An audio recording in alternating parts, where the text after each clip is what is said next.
இளையவளின் இடையொரு நூலகம் படித்திடவா பணிவிழும் இரவுகள் 1000 இடைவெளி எதற்கு சொல் நமக்கு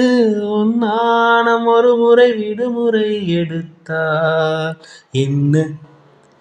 என்னை தீண்டக்கூடாதென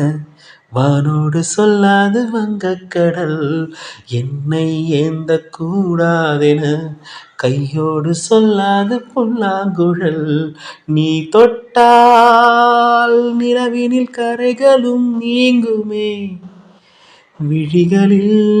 வழிந்திடும் அழக நீர் வீழ்ச்சியே எனக்கு நீ